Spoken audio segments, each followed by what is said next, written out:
शिवरात्रि लोग कहते हैं यह शिवजी की शादी की सालगिरह है, लेकिन सच कहूं यह आधी अधूरी बात है। ये रात सिर्फ जश्न की नहीं बल्कि उस खौफनाक अंधेरे की गवाह है जब पूरी दुनिया खत्म होने की कगार पर थी। एक ही रात में 3 ऐसी घटनाएं घटी जिन्होंने ब्रह्मांड का नक्शा बदल दिया। जरा सोचिए, एक तरफ शादी की शहनाइयां थीं, तो दूसरी तरफ मौत का जहर, और तीसरी तरफ एक ऐसी आग थी जो ब्रह्मा और विष्णु का घमंड चकनाचूर कर रही थी। अगर आप यह वीडियो 16 फरवरी से पहले देख रहे हैं तो सावधान हो जाइए, क्योंकि आज हम शिवलिंग के प्रकट होने की वो कहानी सुनेंगे जिसे सुनकर आपके रोंगटे खड़े हो जाएंगे। कहानी पर आते हैं। एक बार ब्रह्मा जी और विष्णु जी में युद्ध छिड़ गया। दोनों लड़ रहे थे कि मैं महान हूँ। नहीं, मैं तुमसे ज्यादा महान हूँ।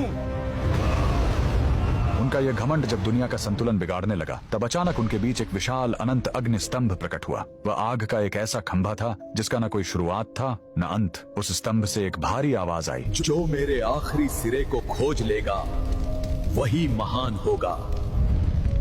ब्रह्मा जी हंस बनकर ऊपर उड़े और विष्णु जी वराह बनकर नीचे गए। हजारों साल बीत गए, विष्णु जी को अंत नहीं मिला। उन्होंने अपनी हार मान ली, लेकिन ब्रह्मा जी ने वापस आकर झूठ बोला कि उन्हें अंत मिल गया है। उसी पल उस आग से काल भैरव प्रकट हुए और सजा के तौर पर उन्होंने ब्रह्मा जी का वो सिर काट दिया जिससे उन्होंने झूठ बोला था। उनका अहंकार टूट गया। चूंकि शिव जी आग के रूप में आए थे, वो बहुत गर्म थे। तब देवताओं ने उन्हें शांत करने के लिए उन पर जल और दूध चढ़ाया। यही वो पहला दिन था जब शिवलिंग पर रुद्राभिषेक की शुरुआत हुई। लेकिन कहानी यहीं खत्म नहीं होती। एक बार जब देवता श्रीहीन यानी कमजोर हो गए थे, तो अपनी शक्ति वापस पाने के लिए समुद्र मंथन हुआ। सबको उम्मीद थी अमृत की, लेकिन निकला क्या? हलाहल विष। पूरी दुनिया जलने लगी। तब फिर वही भोलेनाथ आगे आए। संसार को बचाने के लिए उन्होंने उस उबलते हुए जहर को पी लिया और अपने कंठ में रोक लिया। जहर की गर्मी से शिवजी का शरीर तपने लगा। उस जलन को शांत करने के लिए सभी देवताओं ने उन पर पूरी रात गंगा जल, दूध और बेलपत्र चढ़ाया। उन्हें नींद न आ जाए इसलिए पूरी रात देवताओं ने गीत गाए और जागरण किया।